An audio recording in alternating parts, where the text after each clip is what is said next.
बिना महंगी खाद खरीदे छत पर सब्जियां या फूल वाले पौधे उगाने के लिए मिट्टी को हम बहुत ही ज़्यादा अच्छी और पावरफुल बना सकते हैं। क्या आप भी चाहते हैं कि आपकी मिट्टी इतनी पावरफुल बने कि हर पौधा उसमें तेजी से बढ़े और खूब फल और फूल दे, और वो भी बिना महंगे बाजार के खाद खरीदे?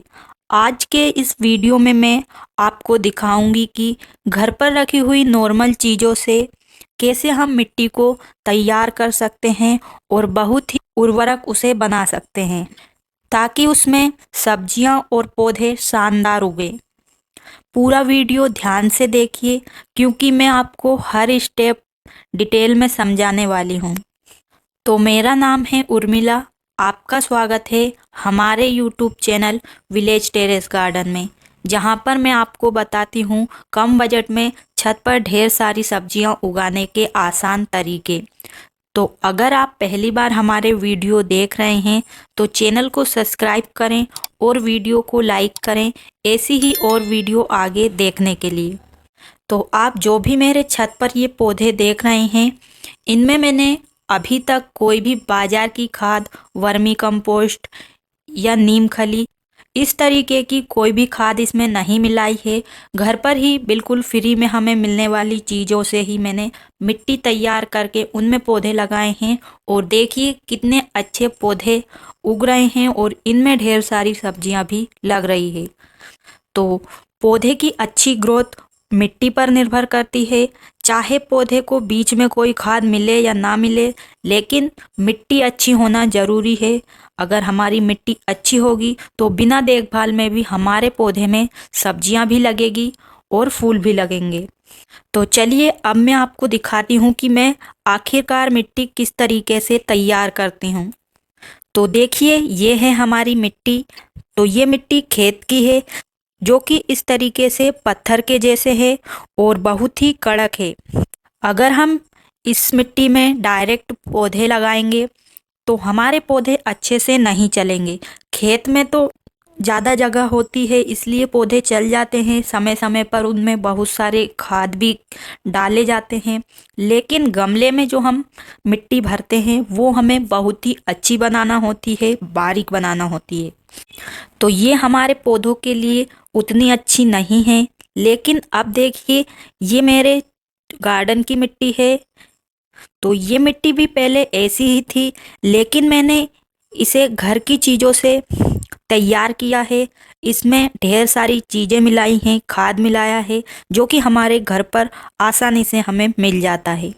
और अब इस मिट्टी में मैं जो भी पौधा लगाती हूँ वो तेज़ी से बढ़ता है और उनमें बहुत अच्छी सब्जी लगती है। तो अब मैं आपको बताऊंगी कि इस पत्थर जैसी मिट्टी को हम सुधार कर किस तरीके से पावरफुल बना सकते हैं। और आप चाहें तो अपने गार्डन की मिट्टी में भी ये खाद इस्तेमाल कर सकते हैं। हर बार आप खाद मिलाएंगे तो मिट्टी और भी ज़्यादा अच्छी होगी, और घर की खाद हमारे पास बहुत सारी होती हैं।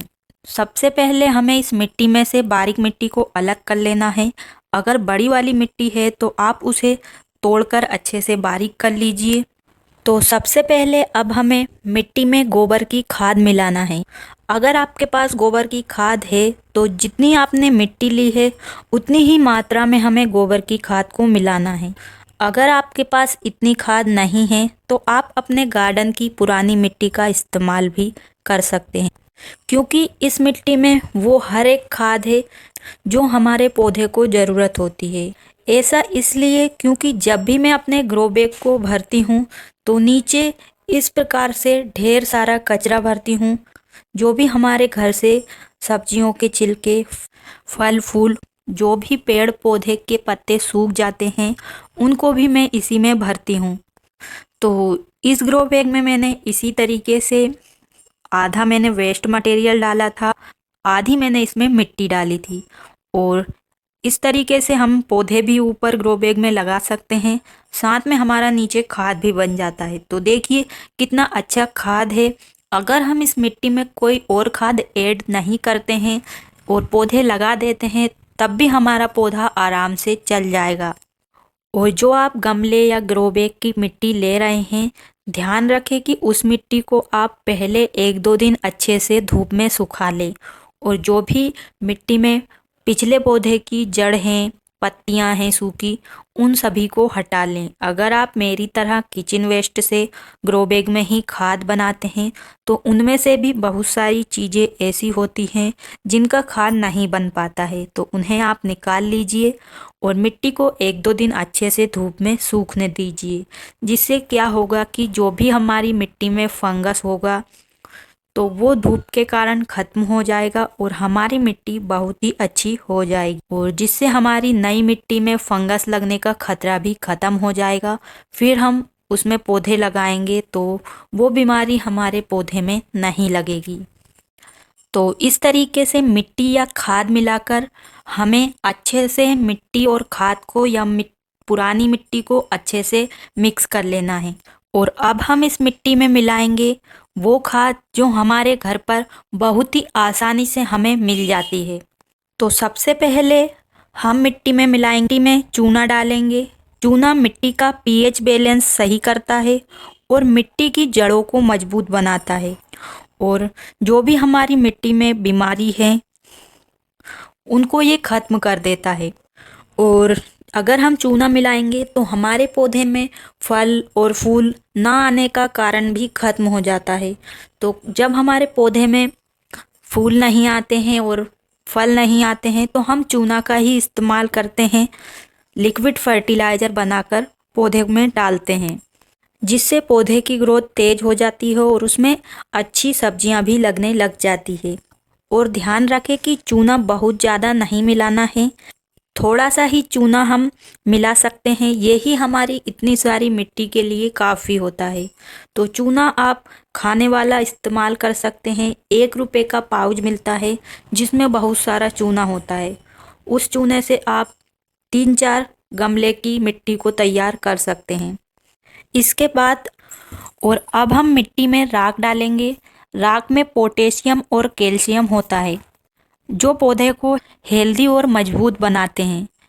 इससे मिट्टी की क्वालिटी भी बहुत अच्छी हो जाती है, साथ में पौधे की जड़ें जल्दी से ग्रो करती है और इससे बहुत सारे फंगस हमारी मिट्टी के अंदर नहीं आते हैं।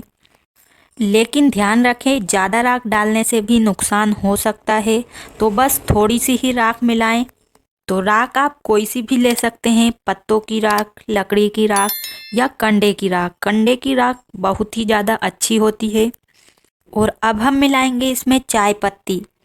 ये बची हुई चाय पत्ती है, तो इसे मैंने धोकर अच्छे से धूप में सुखा लिया है।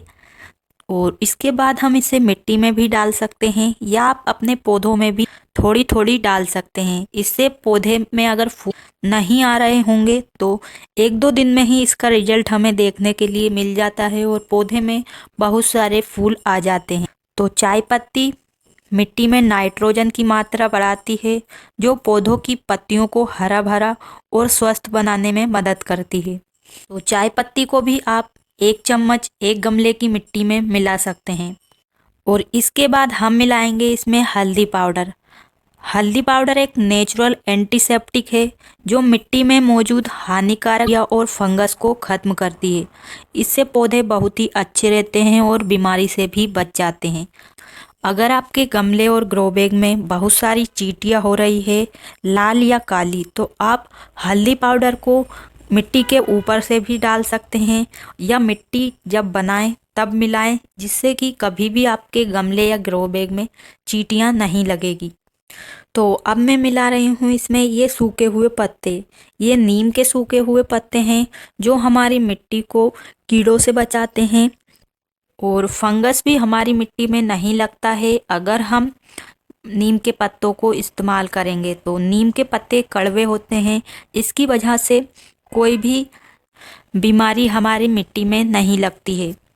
सूखे हुए पत्ते ऑर्गेनिक खाद का भी काम करते हैं और ये मिट्टी को हल्का बनाते हैं। और ये एकदम नेचुरल तरीका है जो हमारे पौधों के लिए बहुत ही अच्छा होता है, ना इनका कोई नुकसान होता है अगर हम ज़्यादा मात्रा में डाल देते हैं तब भी। और मैंने लास्ट में थोड़ी गोबर की खाद भी मिलाई है क्योंकि मैंने इसमें पुरानी गमले की मिट्टी का यूज किया है। अगर आप खाद का इस्तेमाल कर रहे हैं तो जितनी आपकी मिट्टी है उतना ही आपको खाद मिलाना है। और अब हमको इन सभी चीज़ों को मिट्टी में अच्छे से मिक्स करना है। तो मिट्टी में सभी चीज़ें अच्छे से मिलेगी तभी हमारी मिट्टी अच्छी होगी।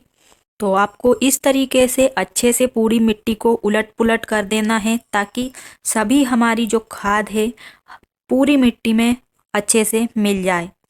और आप चाहें तो इसे कुछ घंटे या एक दिन के लिए धूप में रख दें ताकि मिट्टी और भी बेहतर हो जाए।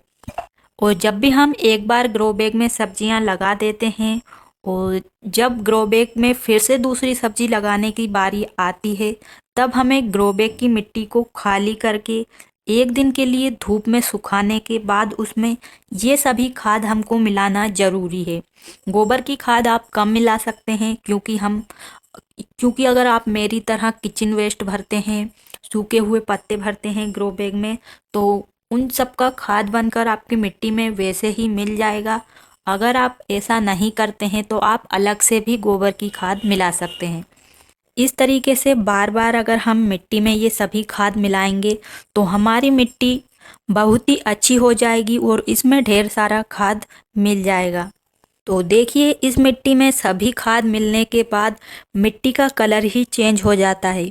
और अब हम इस मिट्टी में कोई सा भी पौधा लगाएंगे वो पौधा बहुत ही अच्छे से ग्रो होगा और उसमें बहुत ही अच्छी सब्जियां लगेगी। और मैंने जो भी चीज़ें बताई है वे बिल्कुल फ्री है या कम खर्च में हमको मिल जाती है।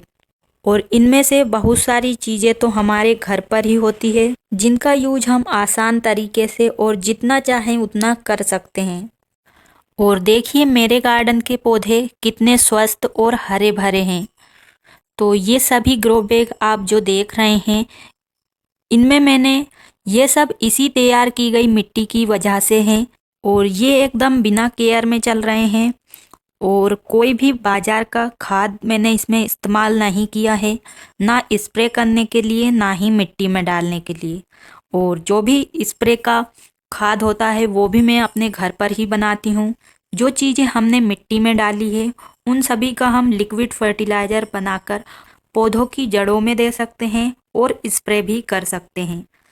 अगर आप भी मेरी तरह बहुत ही कम पैसे खर्च करके या बिल्कुल फ्री में सब्जियां उगाने के शौकीन हैं तो आप इन सभी चीज़ों का इस्तेमाल अपने गार्डन में कर सकते हैं। और सभी ग्रो बैग में इसी तरीके की तैयार की गई मिट्टी से मैंने इनको भरा है और ग्रो बैग भरने का तरीका भी मैंने आपको बता ही दिया है कि किस तरीके से आप फ्री में ही ढेर सारा खाद भी बना सकते हैं। तो जो ये आप बड़े बड़े ग्रो बैग देख रहे हैं इनमें ऊपर पौधे भी ग्रो हो रहे हैं और नीचे इनमें ढेर सारा खाद भी बन रहा है क्योंकि नीचे मैंने इसमें जो भी किचन वेस्ट होता है, सूखे हुए पत्ते होते हैं, जो भी हरा कचरा होता है, टोटल मैं इन ग्रो बैग में आधा भरती हूँ और आधा मैं मिट्टी से भरती हूँ।